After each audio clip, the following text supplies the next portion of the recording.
quiero dar el bienvenido a la 25ª edición del Foro de Karate Virtual. El maestro Han empezó a practicar el karate en el 1964, mientras estaba en la secundaria en Pensilvania. Recibió el rango de cinturón negro de Shotokan, Bado Ryu y Sito Ryu, así como en Kobudo de Okinawa. Ha estudiado Shotokan con Dan Ivan, Goju Ryu con Lee Gray, Bado Ryu con Masaru Shintani e Sito Ryu e Kobudo con Fiumo Demura. Y es miembro del Genbukai de Demura Sensei. Robert ha estudiado las técnicas y la historia del karate durante toda su vida. Actualmente está trabajando en su segundo libro, de Karate Tapestry, y está en proceso de adaptar su primera novela, El arte, el camino, para la industria del cine. Asimismo, su guión, The Bad Medicine, ha sido plasmado en una película cinematográfica y lanzada teatralmente. En la presentación del día de hoy, el maestro Han nos ilustrará acerca de las sorprendentes conclusiones a las que arribó a través de sus estudios y experimentación de kata. El maestro Han ha vivido y viajado por América, Europa y Asia, y habla 4 idiomas. Adelante, maestro. Gracias por estar con nosotros. Muchas gracias. Bueno, hoy quisiera hablar un poco sobre kata. Y no cómo se hace kata, porque es distinto en cada escuela y cada sensei tiene su propia manera de enseñar. Pero más, ¿qué es kata? Y los orígenes de kata y de dónde vino. ¿De dónde vinieron esas katas? Pues, hablando de kata, es importante saber que kata es karate. Sin kata no tenemos karate. Es kata lo que ha traído karate desde los siglos pasados hasta hoy día. Y aquí tenemos algunas fotos en Okinawa, hace 100 años, practicando karate, practicando kata.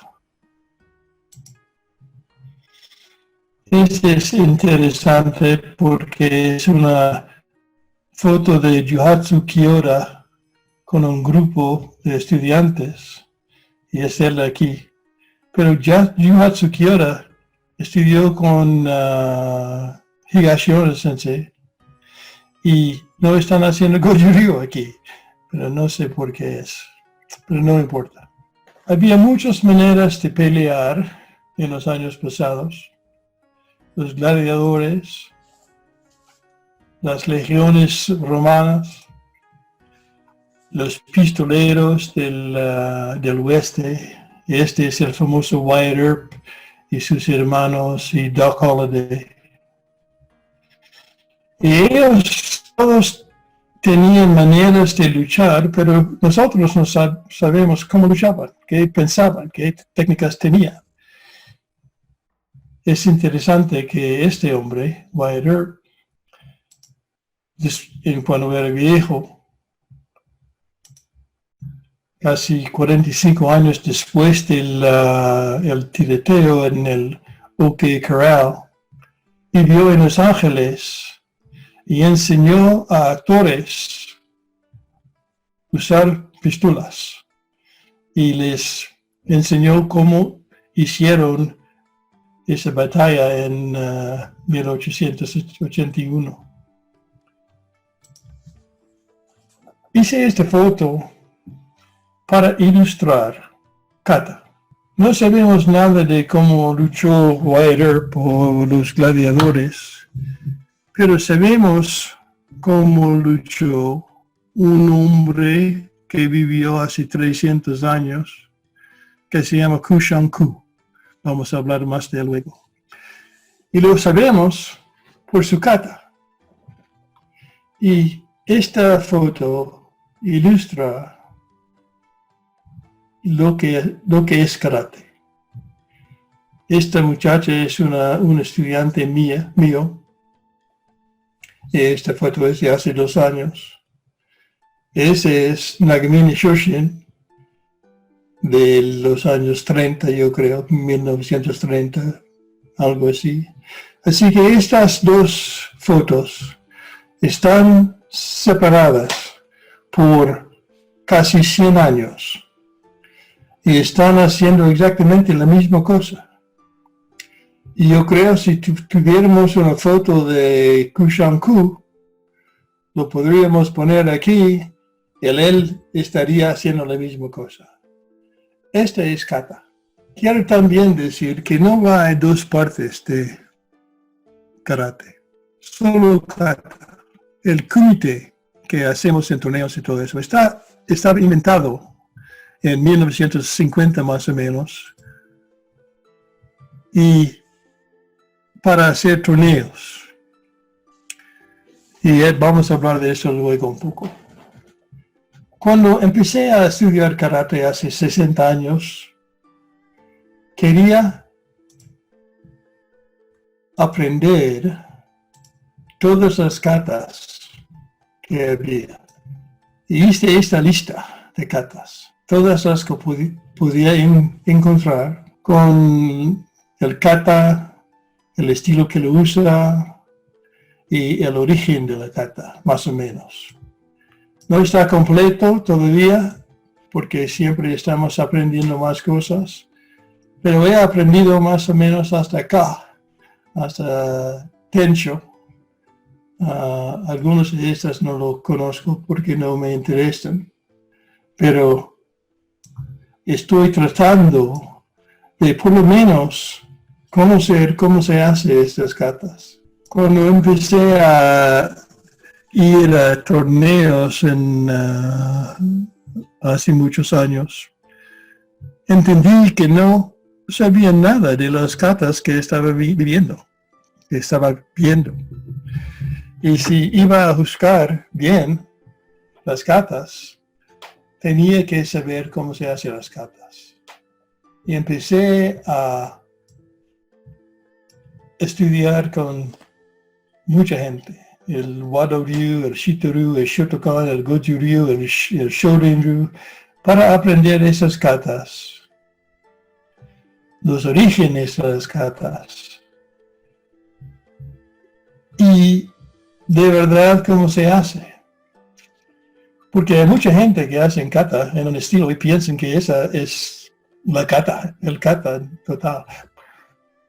Voy a tener un problema con la kata y el kata. Yo creo que debe ser la kata porque termina en pero es el kata. Así que en 1950 más o menos, este hombre, Nakayama Masayoshi, inventó kumite y torneos. Él y sus amigos eran estudiantes de Funakoshi. El kumite que hicieron está bien, bueno, se hace en torneos, a mí no me importa.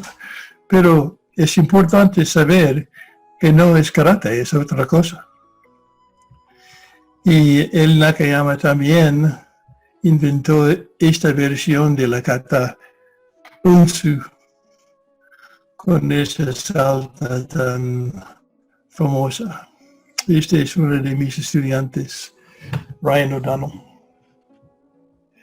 Yo sé estas cosas a causa de este hombre. Y era mi sensei durante 35 años más o menos. Y es él que trajo a Fujiwara a los Estados Unidos para ayudarle en su dojo. Pues Sensei Ivan empezó a estudiar karate en 1948 en Japón, enseguida después de la guerra. Y conoció a Nakayama y todos esos. Sensei Ivan estudió Shotokan. Y él me dijo, y él tenía mucha experiencia porque estaba con el ejército y investigaciones en Japón. Estaba investigando criminales americanos en Japón después de la guerra. Y así que él estudió karate en la mañana, también jiu-jitsu y kendo. Y por la tarde fue buscando a los criminales y usó el karate que había aprendido. Y Ivan Sensei me dijo que él piensa que el kata es más importante que el kumite para aprender a pelear. Porque ese tipo de kumite que hacemos no tiene mucho que ver con pelea verdadera. Y Sensei Ivan me dijo, pues en kata está volviendo, cayendo, levantando, siguiendo, tirando, todas esas cosas. Y esas cosas son las cosas que pasan en una pelea. Y es él que me ha dicho, que me ha enseñado tanto de kata, y un día me gustaría tener una charla sobre él y describir su vida porque es muy interesante. Desde los primeros días, nosotros estudiamos kata. Perdón, el teléfono. Es la primera cosa que hacemos cuando entramos en un dojo. Son algunas. Esta es Sabrina, la que estaba en la otra foto, pero hace 20 años. Desde la cinta blanca aprendemos kata. Es la primera cosa que aprendemos cuando entramos en una escuela, y todos lo aprendemos. Hasta cinta negra y más allá aprendemos kata y lo practicamos. Como yo, en el año 1967, tan guapo, ¿no?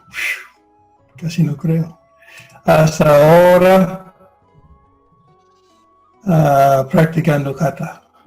Yo practico kata casi todos los días. No hago kumite ya, pero kata sí. Hacemos estas katas y lo practicamos y los enseñamos. Pero, ¿qué es kata? ¿De dónde vino? ¿Por qué lo conocemos? ¿Por qué lo usamos? Pues este es un amigo mío, el jefe de Jundokan Internacional, el Goju-Ryu, Teruo Chinen. Y él se murió hace unos años. Hablando con Chinen Sensei, él me dijo que cuando él estudió karate en Okinawa, en los años 50, yo creo, 48, algo así,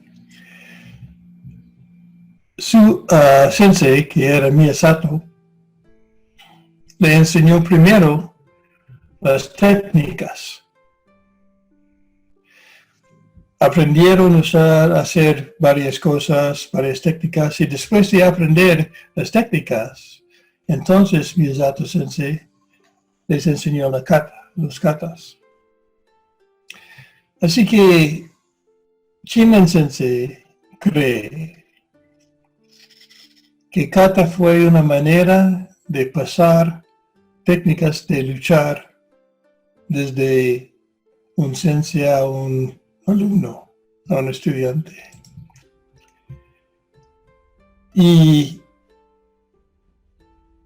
la cosa, y yo creo que él tiene sentido, tiene razón, porque la mayoría de la gente durante la historia del mundo no podían leer. Y para pasar esta información tiene dos opciones: dibujos como el bobishi, o enseñar kata. Y han estado enseñando kata de Shaolin, de Wudang, de todos estos templos en China, en Japón, durante siglos. Hay una teoría, hay varias teorías, sobre los orígenes de kata, pero yo creo que esta es una teoría interesante. La dinastía Ming empezó en el siglo XIV hasta el siglo XVII. La dinastía Ming, el emperador Ming, era chino, de la raza china. Es importante porque antes China estaba controlado por Genghis Khan, los mongoles, y después los manchurianos.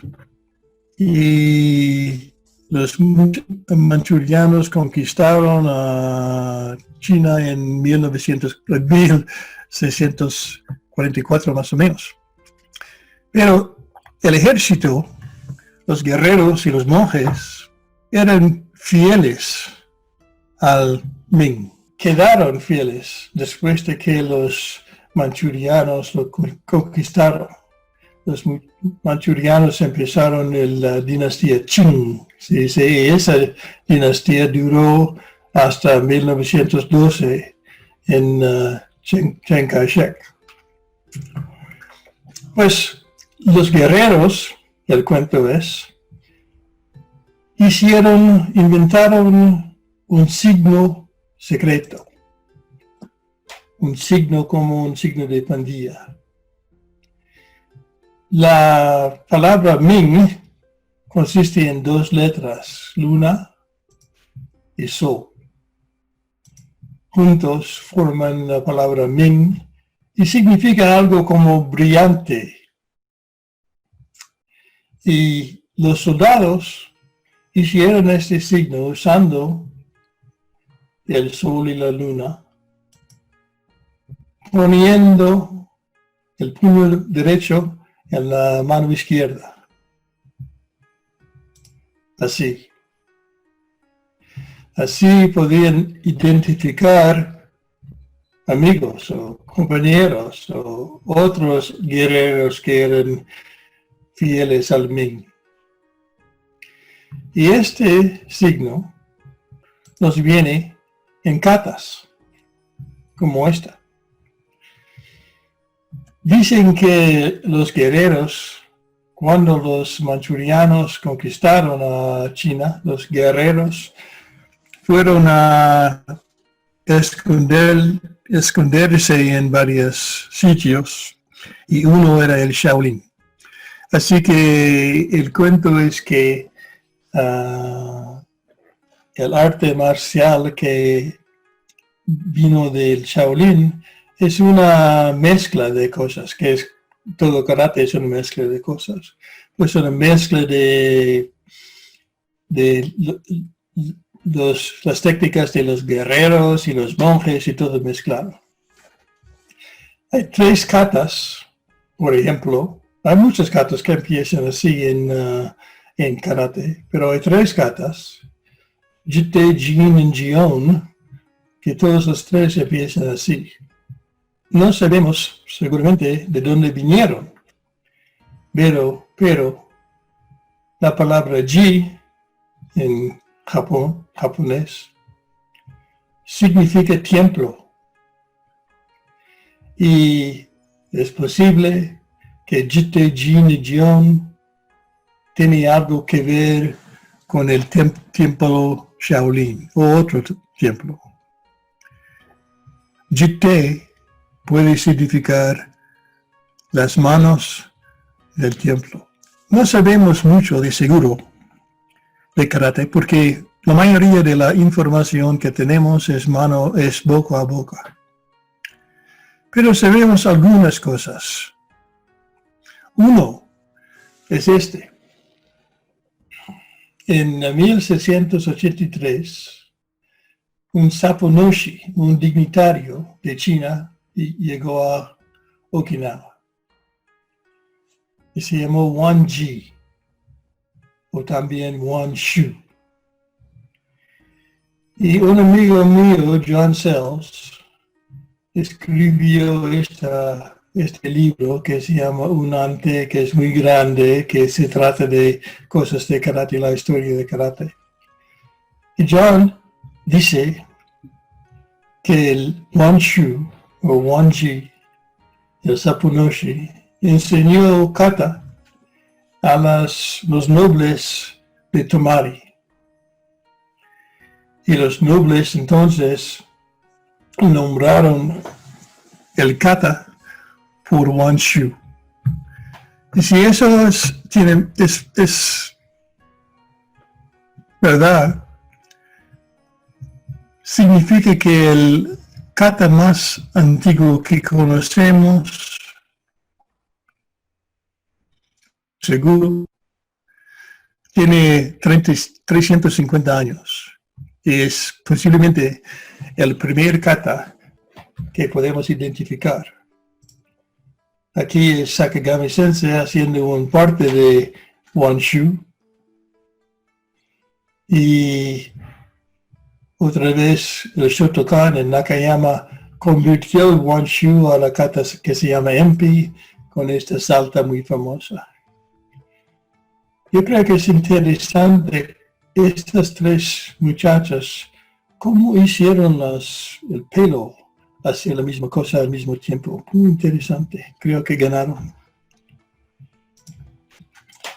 Otra cosa, otra persona que conocemos por seguro es Kushanku. Aquí Funkoshi haciendo el primer movimiento del kata Kakudai, que es Kushanku en japonés. Y sabemos eso, que él era un hombre que existió por esta. Esta se llama el Oshimo Hiki. Y Patrick McCarthy lo descubrió. En 1762, un barco naufragó en la isla de Shikoku. Y había un monje que era escriba, que vivió cerca. Y fue al barco para ver lo que pasó. Y habló con un ministerio de Okinawa que se llama Shionji. Y Shionji le habló de un hombre en ese barco, un chino, que sabía luchar y que podía superar a un hombre grande. Y Kushanku era muy bajo. Y voy a leer aquí lo que él ha dicho. Con una mano colocada sobre una solapa y la otra aplicando algo similar a un kumijutsu, venció al atacante usando las piernas como tijeras. Así. Yo en 1980, yo no creo, no sé. Pues no sabemos mucho, es muy poco, ¿no? Es un párrafo nada más. Pero nos dice que Kusanku era real, que vivió, que sabía luchar y que estaba en Okinawa en 1762. La otra cosa que sabemos de Kusanku es que Sakagawa dice que él estudió con Kusanku y que aprendió esa kata que se llama Kusanku del Kusanku, de Kusanku. Pues, ¿quién era?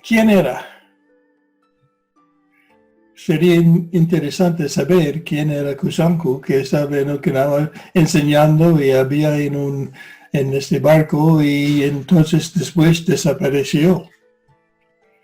Pues hablé con un profesor de estudios occidentales en Londres y él visitó a Okinawa, China, Taiwán estudiando karate y buscando cosas interesantes en museos y bibliotecas. Y él dice que él leyó que los chinos usaban piratas para proteger su costa y las islas, y que les dieron títulos, y que este nombre, Ku San Ku, se puede traducir público, mutuo, dignitario. Es un título, no es su nombre, es un título. Y esto nos explica varias cosas. Uno es, no había registro, no hay, ni en Foochow, ni en Okinawa, ni en Japón, de una persona con este nombre viajando desde China hasta Japón. Y en esos días era muy importante tener estos registros, pero este nombre no aparece en ningún sitio, sino en Oshima Hiki y en los cuentos de Sacagawa y en nuestra carta cuando lo digo cada vez que lo hago. Así que el doctor Chan, es el hombre en Londres, piensa que Ku San Ku posiblemente era pirata. Y eso explica varias cosas. Explica por qué no hay un registro, porque era pirata. También explica cómo sabe luchar, porque era pirata, piratas saben luchar. Y también dónde fue después. Pues era pirata, se fue, haciendo cosas que piratas hacen. Pero es interesante que este primer hombre que conocemos hace 300 años más o menos es un pirata, y que el kata que nosotros anunciamos cada vez que lo hacemos es el nombre de un pirata china. Bueno, este es esa kata de Ku San Ku, hecho por mi estudiante Sabrina Arevalo.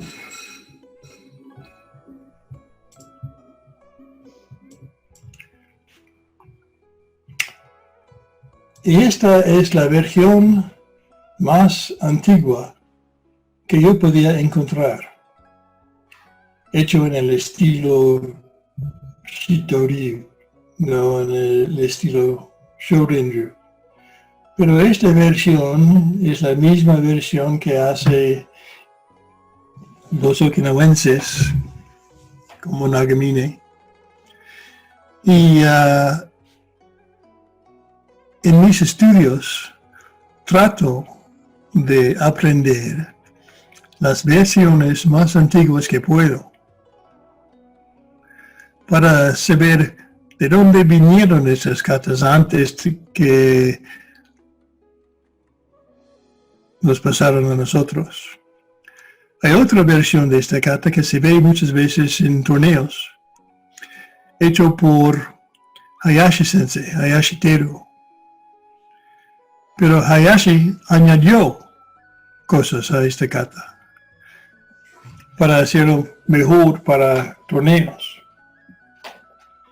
Y yo no creo que eso es buena idea.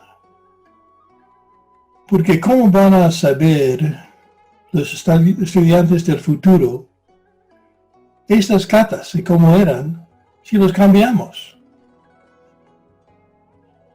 Tenemos que tratar de pasar las katas tan auténticos como posible.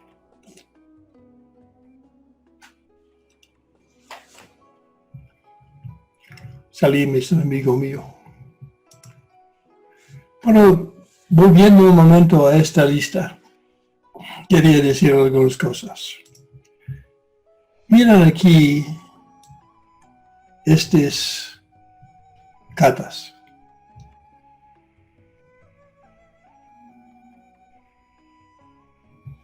Gerardo habló de Pasai-sho, ¿no? Pero hay muchas versiones de la kata Pasai. Dicen que Matsumura Soko, no, aquí tenía una docena de estudiantes. Y cada uno hizo su propia versión de Pasai. Y hace algunos años, el Itosu Kai en Japón escribió este libro sobre las katas que se llaman Pasai. Y en este libro tiene una docena de versiones de la kata Pasai. Y esto nos explica un poco de por qué hay tantas versiones, por qué hacemos esta versión de esa kata. Aquí hay 5 de esas katas. 5 personas haciendo el primer movimiento. Shibana, Tawara, Matsumura, Kyan y Matsumura. Nosotros hacemos esta versión y Matsumura Pasai, y Kyan Pasai, y Tosu Pasai, Pasai-sho y Tomare Pasai. Pero es interesante las diferencias en este primer movimiento.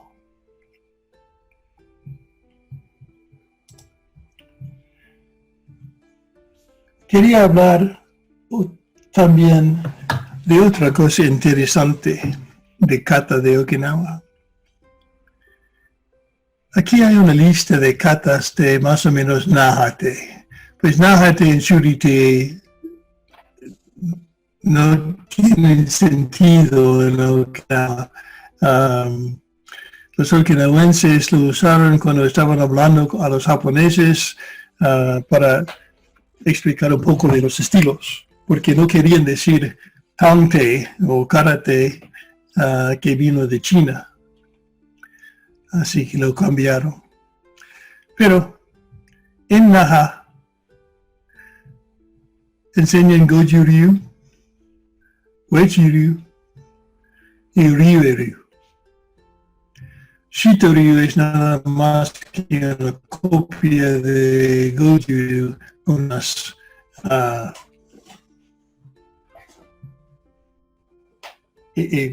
cosas que Moguri-sensei ha cambiado. Bueno, en 1830 más o menos, Nakahime Kenri, este es su hijo Kenshu, Nakahime Kenri, fue a China, estudió con un hombre que se llama Luluko o Ryuryuko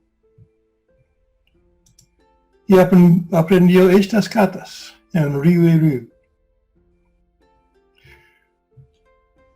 El nombre Ryu-ryu viene del Ryu de Ryuko y el E, que es la pronunciación china del nombre Nakahima.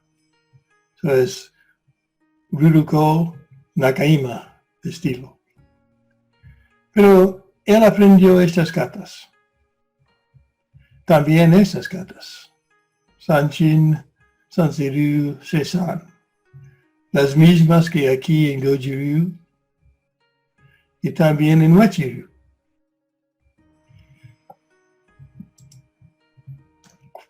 Casi 44 años después, Higashio Nakamyo fue a China. Dice que estudió con ese mismo Luluko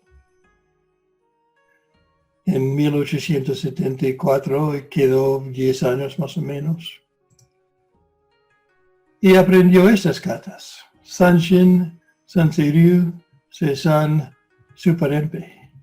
¿Qué pasó con estas? ¿Por qué no aprendió estas katas? en hablar con los jefes de Río, ellos me dijeron que estas cartas vienen de Luluco en 1830. Pero aprendieron estas cartas. Es interesante. También nos explica el problema con tratando de averiguar de dónde vinieron estas cartas. Bueno, en 1896, Wichikambun también fue a China. Estudió con este hombre, Xu Shihua. Y este es Wechi-Ryu. Y aprendió estas cartas, Sanshin, Sansei-Ryu y Seisan. Ahora Wechi-Ryu tiene más cartas, pero lo hicieron en el siglo XX. Los estudiantes de Wechi dicen que hay una carta perdido que no saben, un carta perdido. ¿Ves? Un carta perdido que no saben y probablemente es Super MP. Así que Goju-Ryu en Luluco, Ryu-Ryu en Luluco, Wechi-Ryu en Xu Shihua, todo lo mismo. Y preguntamos por qué.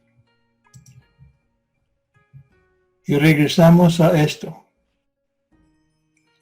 que este grupo, esta gente, trataban durante los 300 años hasta 1912 a poner un Ming en el trono de China otra vez. Y dicen que el Xu Shihua y Luluco y todos esos eran parte de esa organización tratando de hacer eso. Hay un cuento de barcos en China en 1900 que se llaman barcos rojos. Y dicen que los guerreros, los senses, viajaron en los barcos enseñando karate, tratando de hacer una guerra contra los Qing. Así que nuestras katas, los katas, son una mezcla de gente, de partidos políticos, de monjes, de guerreros Ming, de gente a través de los años, de los siglos, todo traído a nosotros por kata. Esto no tiene nada que ver con la presentación hoy, pero pensaba que Dejan Reich iba a estar con nosotros y quería usar su foto para hacerle sentir importante. Y eso tampoco tiene nada que ver, pero mi esposa y me dijo, pues, usa una foto de mí también. Así que es foto de mi esposa. Adelante, Eric Rodríguez desde Brasil. Y muchas gracias, Eric, por estar con nosotros. Gracias a todos. Gracias, Sensei Hunt. Bueno, Sensei, en el principio de su habla dijo que algo sobre el kata y los comités, que el kata es más importante que el comité porque el comité es algo más moderno que no refleja una pelea real. Bueno, con esto estoy de acuerdo, porque el comité es una cosa deportiva, más o menos así. También me encanta hacer los kata, que me parece como un lenguaje corporal que se transmite generaciones una a otra para que se comprenda cómo se peleaba antiguamente.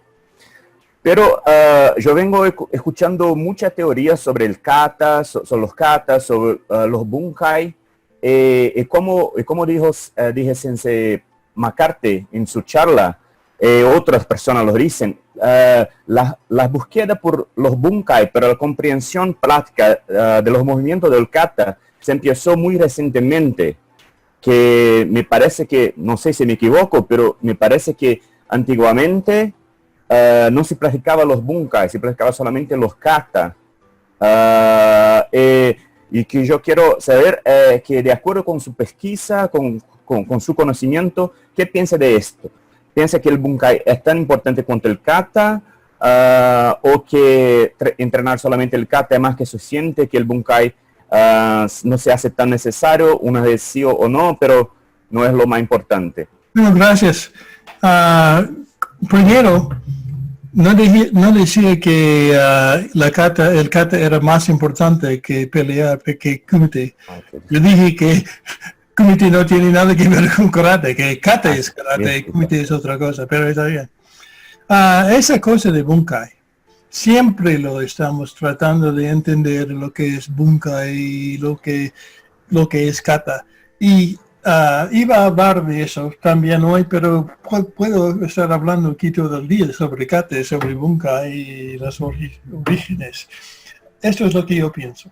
En los primeros siglos de este arte marcial, Tangte o karate, el bunkai era lo más importante, porque eso es lo que estaban practicando.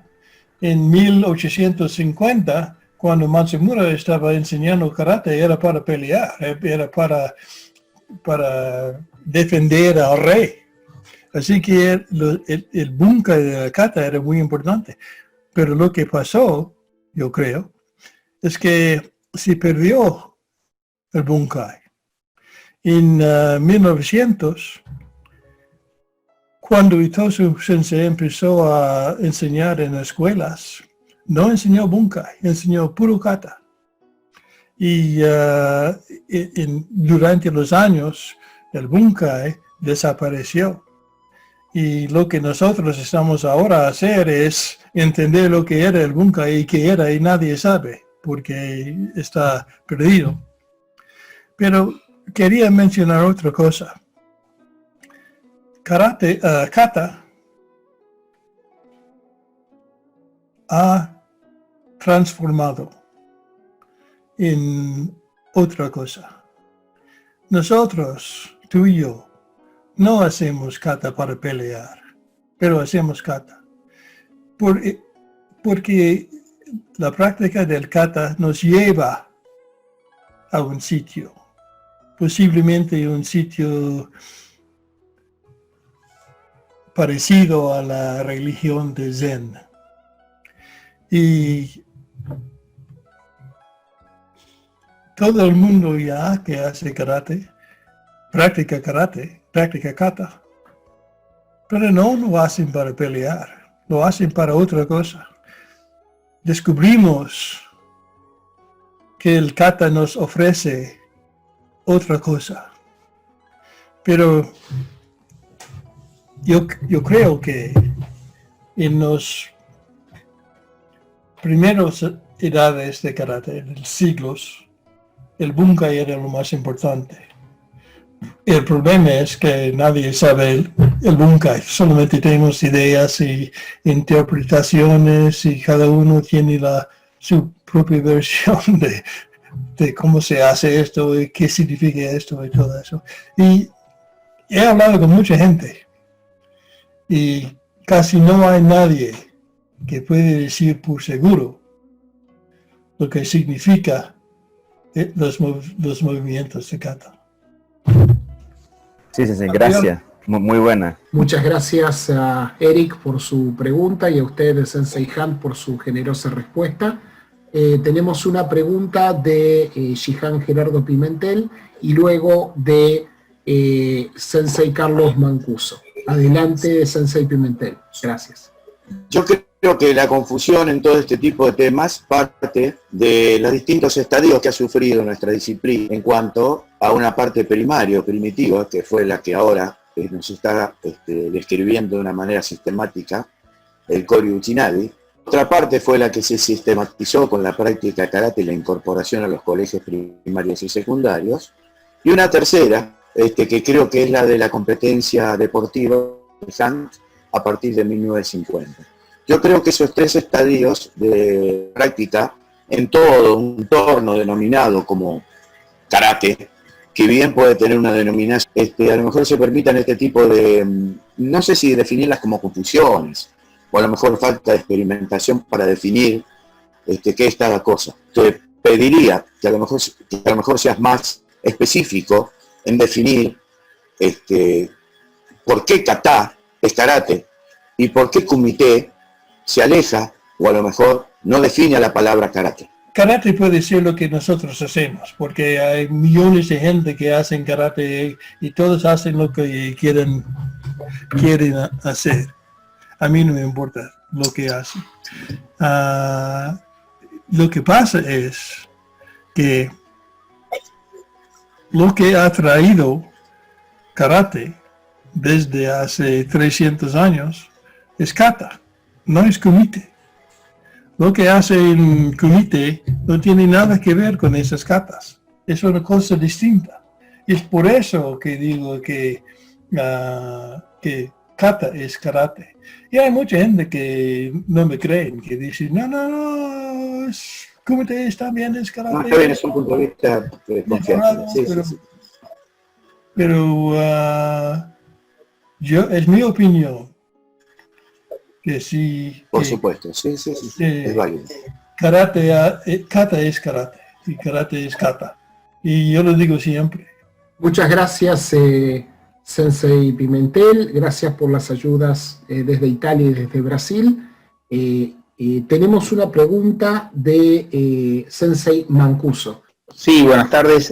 Bueno, la pregunta era, en las masificaciones que se hacen del arte antiguo, ya sea en Okinawa y en Japón, ¿cuáles son los grandes cambios que se producen en la kata, ya sea en Okinawa, de China a Okinawa, y de Okinawa a Japón, y de Japón al mundo? Muy interesante. Muchas gracias por haber preguntado eso.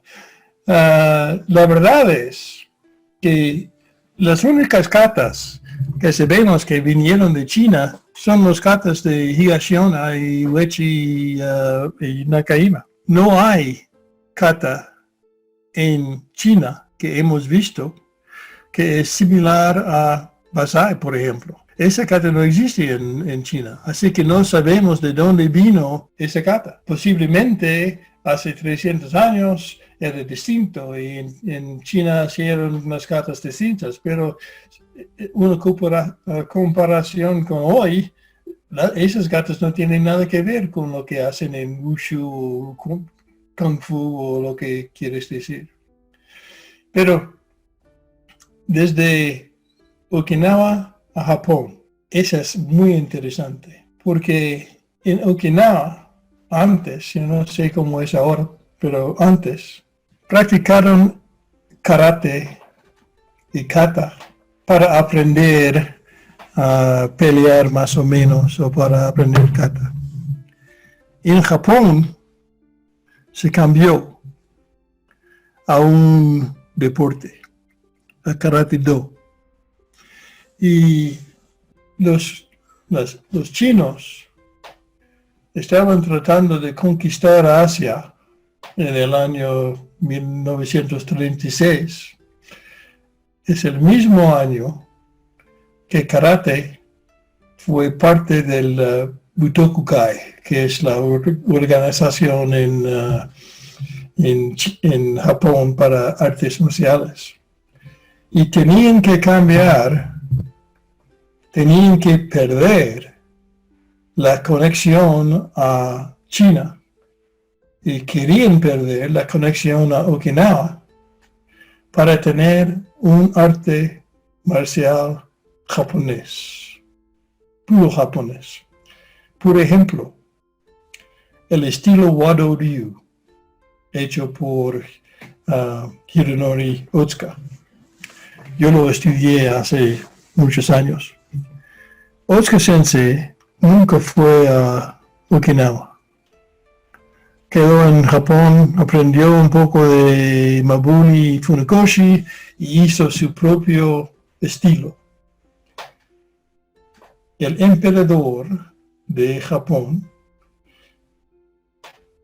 le dijo a Otsuka que él tenía que hacer un estilo de karate puro japonés. Y por eso él inventó Wado Ryu, que no tiene mucho que ver con los otros estilos. Posiblemente un poco en kata, pero es distinto.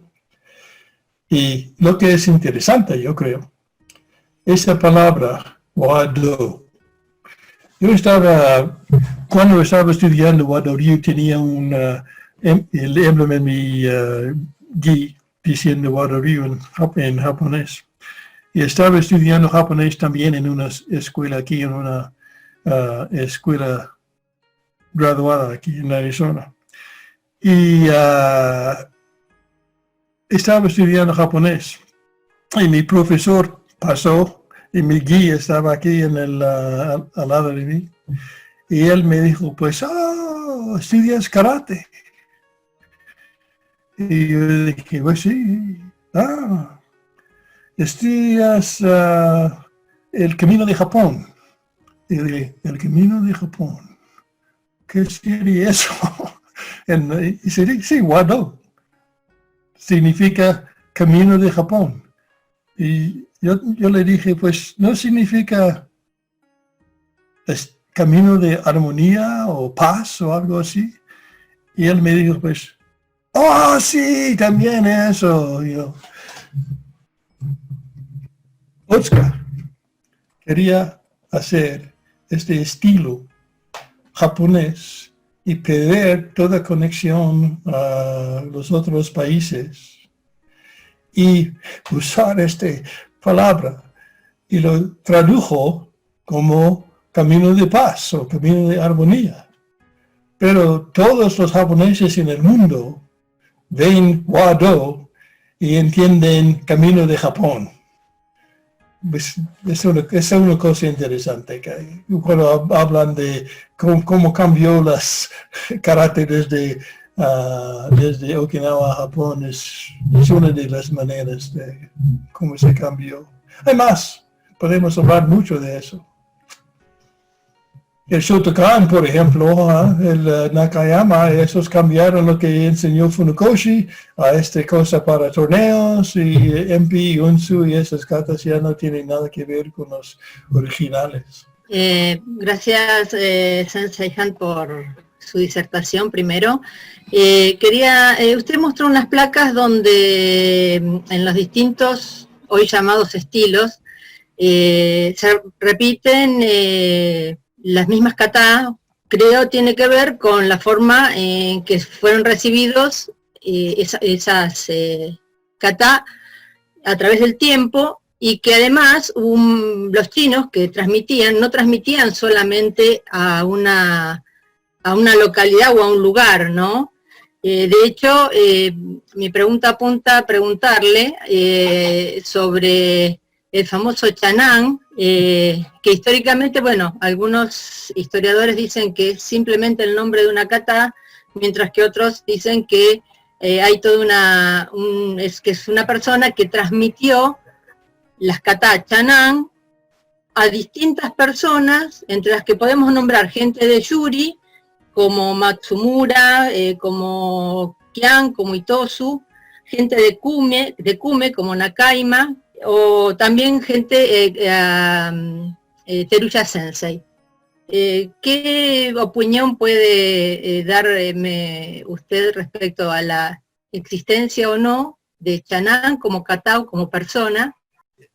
Yo creo que Chanang era una kata, y todo eso había aprendido de años pasados. Y cuando él empezó a enseñar a los estudiantes en 1905, más o menos. Quería tener una manera básica, simple, para enseñar a los niños, los muchachos, karate. Y él usó esa palabra, esa kata chanan, que yo no sé de dónde vino chanan, pero lo usó como una de los Pinan katas. Y hizo otras versiones de esa kata basado en Kushanku para introducir karate a los alumnos. Pero no sé exactamente quién era Chanan. Y hablando de nombres de kata, porque eso es interesante también. Muchos de los nombres de kata vienen de la gente que los enseñaron, como Wanshu y Kushanku y Matsumura y todo eso. Pero hay un montón de nombres de kata que no entendemos. Según Chin y Saifa y Kurumfa y Pasai. Nadie sabe lo que significa Pasai. Y lo que pasó es que los okinawenses estudiaron en Fuzhou. Y en Fuzhou tienen un acento, una lengua casi, una idioma que es distinta del chino. Es similar, pero distinto. Y los okinawenses no hablaban chino. Y los nombres de los katas eran su manera de pronunciar lo que su sensei había dicho. Por ejemplo, Seiyun Chin es lo que nosotros decimos para esa kata. Pero hay una kata más vieja que es la misma kata que se llama Chayun Chin. Y va a significar otra cosa. Y en 1922 o 3, cuando Mabuni fue a Japón para enseñar kata. He dicho antes que Sakagami Sensei era uno de los primeros estudiantes y Sakagami Sensei hizo caligrafía. Mabuni Sensei preguntó a Sakagami si él podía buscar nombres para las katas, traducirlos en japonés. Y Sakagami buscó pronunciaciones de Pasai.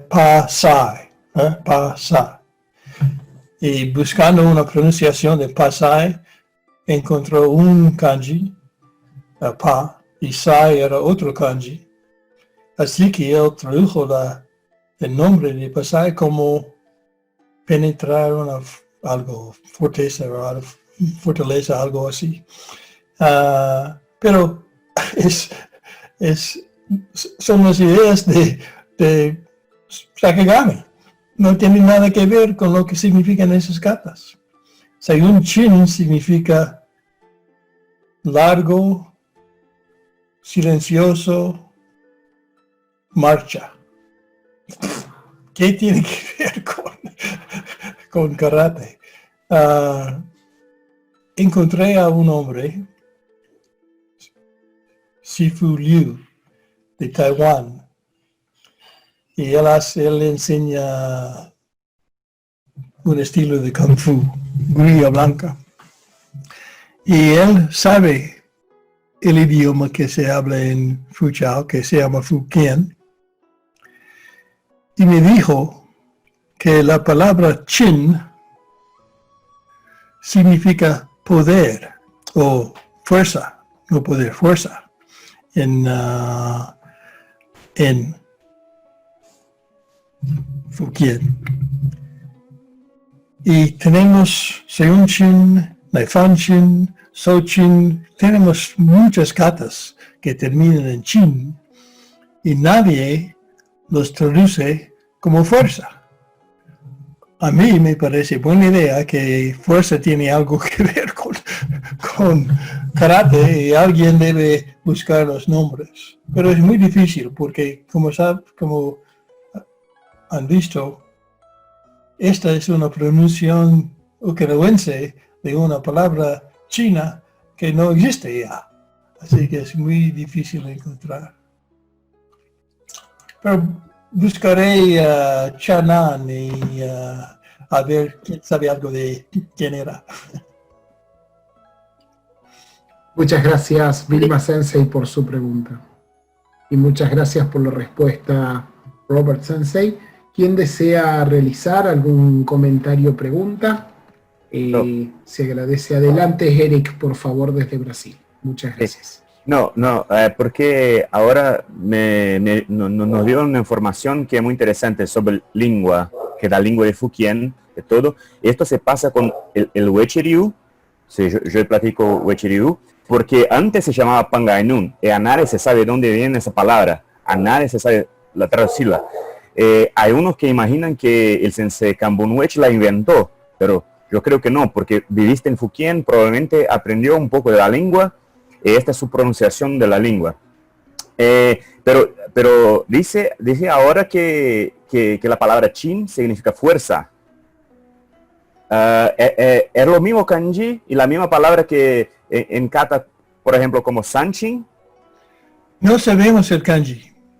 Ese es el problema. Claro. Si viéramos el kanji, sabríamos lo que significa la palabra, pero no lo sabemos. Solamente lo sabemos por pronunciar. Claro. Como dije antes, no escribieron. Y no escribieron los nombres de esas katas, sino yo creo que ellos no pensaban que tenía razón de escribir el nombre de la kata, porque estaban aprendiendo a luchar. Pero no sabemos, siempre viene en katakana cuando lo escribe. Y Pangainun, sí, Wechi Sensei vivió en China 10 años. Sí. Y a lo mejor aprendió a hablar la lengua muy bien. Y trajo Pangainun de Okinawa, pero no podía abrir, no podía usar ese nombre en Japón durante los años de la guerra, un nombre chino. Y no enseñaba nada durante esos años. Y así que él dijo que su estilo de karate era Wechi-ryu, que es su propio estilo. Pero había estudiado ese Pangainun y ahorita usan Pangainun en Okinawa para Wechi-ryu. Pangainun, yo sabía la traducción. Lo mismo que Goju-ryu, medio blando, medio duro. Sí. Eso que me enseñaron los sensei de Wechi-ryu. Yo creo que es como algo como medio duro. Yo creo que es algo así. Pangainun. Sí. Muy bien. Gracias. Sí, señor. Muchas gracias, Sensei, y muchas gracias, Eric, nuevamente por la repregunta. Tiene la palabra Juan Fuentes. Agradecemos, Juan, si puede habilitar su micrófono. Muchas gracias. Gracias. Profesor Hunt, muy interesante su charla, realmente muy enriquecedora. Pero me gustaría saber si usted puede volver un poco al momento en que usted dijo que había conversado con el profesor Teruo Chinen y que la práctica que él hacía era primero la práctica de las técnicas y que después se enseñaba un kata que estaría asociado con estas técnicas. ¿Podía tal vez explanar un poco más este punto? ¿Cómo era esa práctica? ¿Qué otra información usted tiene sobre esto? Muchas gracias. Sí. Chinen Sensei nació durante la guerra y después de la guerra volvió a Okinawa de Japón con su familia. Su padre había morido durante ese tiempo en un barco. Y Chinen Sensei me dijo que cuando él era muy joven, como 9 años, 10 años, vivió en la misma vecinidad que Miyagi y que vio Miyagi andando por las calles y todo, y no sabía nada de karate, pero vio Miyagi. Miyagi se murió en 53, yo creo, y era ese año o el año pasado, después, que él empezó a estudiar con Miyazato Sensei en lo que se llama el dojo del jardín.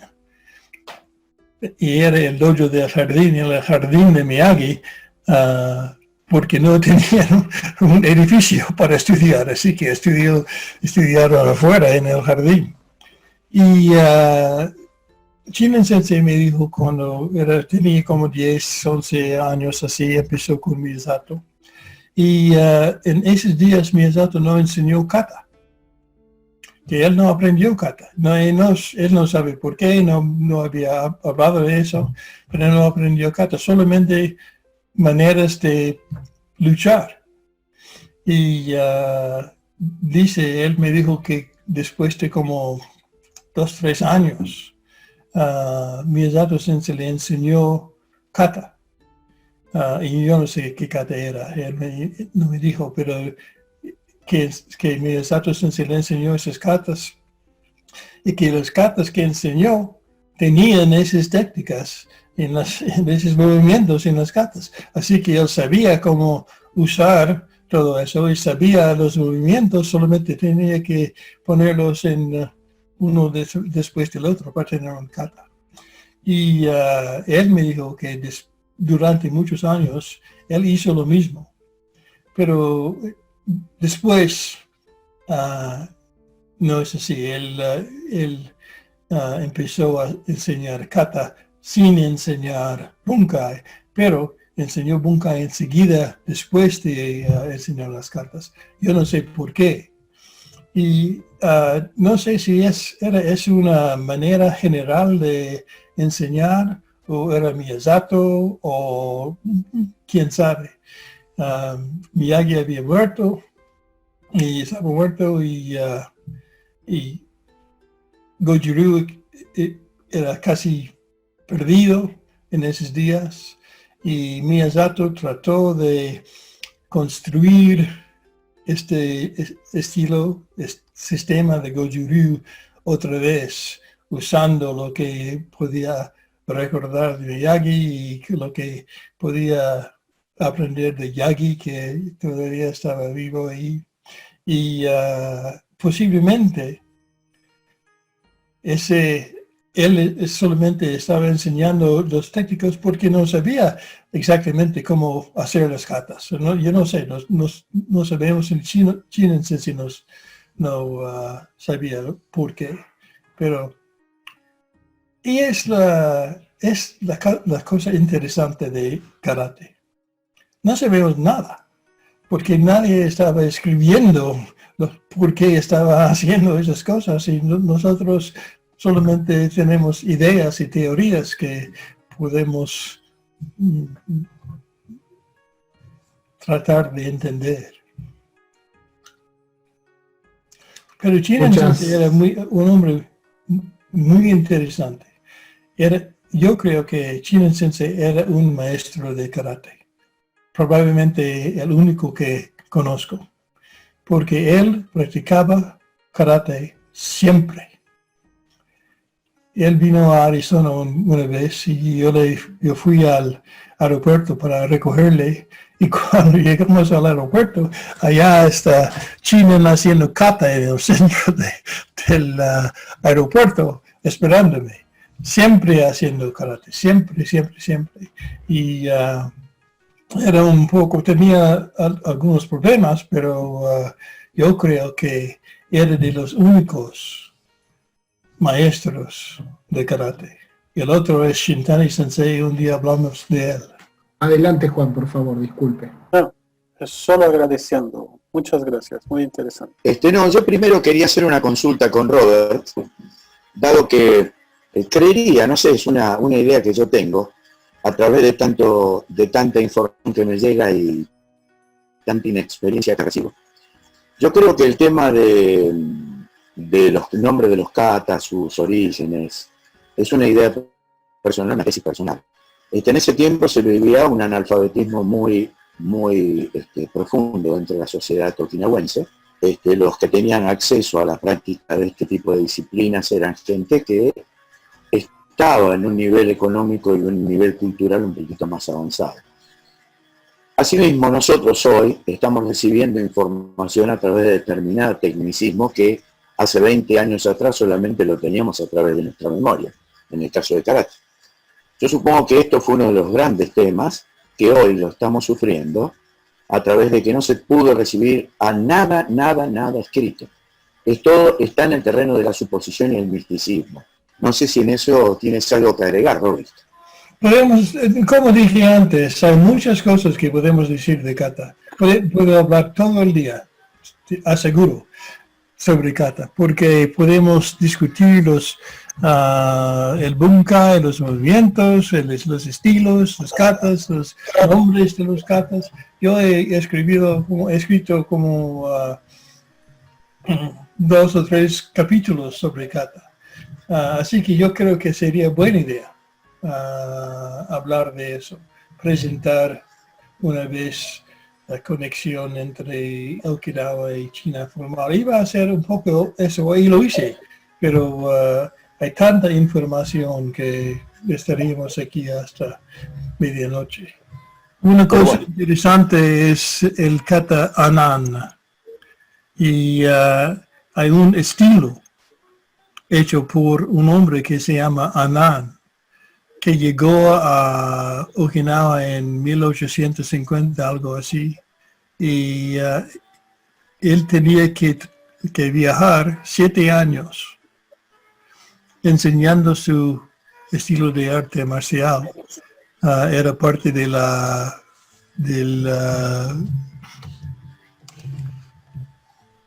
practicar su arte, y quedó en Tomari y enseñó katas. Y hay un estilo de karate ahorita que hacen esas katas que Anan enseñó en Okinawa, en Tomari, durante esos días. No sabía nada de eso, pero un amigo mío me llamó un día y me dijo que está estudiando este estilo karate de Tomari, que es descendido de Anan. Así que hay muchas cosas así que podemos explicar. ¿Es el nombre antiguo de Vietnam, Anan? No, creo que es chino. Pero si me permite hacerle un comentario a Robert Hunt, cuando usted hablaba me recordó una conversación que en algún momento tuvimos con Tsuchiya Sensei. Él es un estudioso de kata también, y en algún momento Tsuchiya Sensei me comentó que algunos kata antiguos él había logrado a través de los bunkai que conocía restablecer o encontrar algunas partes de algunos kata, o sea, reestructurar el kata a través de los bunkai que conocía. Así que bueno, es un poco para colaborar con lo que había dicho anteriormente de que enseñaban bunkai primero y no enseñaban la kata. Este día haremos bunkai en Mar del Plata un día, ¿ok? Ok. Sí, les quiero comentar con respecto al nombre Anan que estaban diciendo de lo que significa. Es incierto, realmente para el propio estilo de Ryuberyu, el significado de Anan tiene diferentes posibilidades. No se sabe a ciencia cierta qué significa.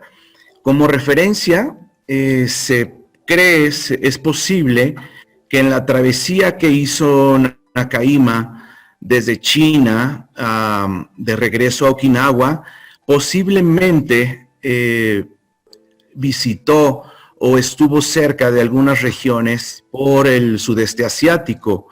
En Vietnam hay algunas ciudades que ahora ya no existen, que hacían referencia a algunos katas que se practican en Ryuryu, como Anan o Han, Pai Ho. Son nombres de algunas ciudades ya no existentes en la región de Vietnam. Entonces no se sabe a ciencia cierta de dónde viene o qué significaba. Ese es un dato del estilo de Ryuryu. Lo que sabemos es que los okinawenses fueron a todas partes de Asia, Vietnam, Singapur, China, todo. Estaban viajando, eran marineros y aprendieron muchas cosas de todos esos sitios. Por ejemplo, las armas que usaban.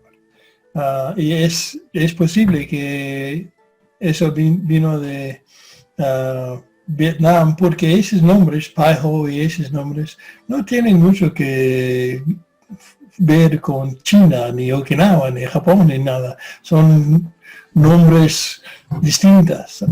Así que es posible que eso pasó. Un día me gustaría traer el amigo que estudia ese estilo de tomari que mencioné antes, para dar la charla y explicarnos sobre dónde vino esas cosas y todo vino eso. Sí, sería interesantísimo. Sí.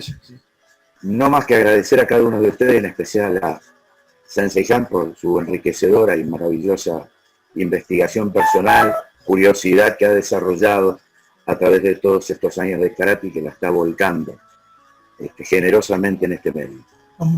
Más que agradecer y llegar hasta lo más profundo de su gracia, estoy eternamente convencido de que su generosidad nos ha enriquecido a cada uno de los que estamos acá, más allá de lo que podamos entender. A veces quedamos con más preguntas que respuestas ciertas, pero esa es la práctica de karate que nos lleva a mantenernos en estado latente de nuestra curiosidad y práctica. Sensei, agradezco primero tu amistad y luego la generosidad que has tenido para con todos nosotros. Desde ya, muchísimas gracias. De nada. Un aplauso para Sensei Hunt por la charla de hoy. Muchas gracias, Sensei.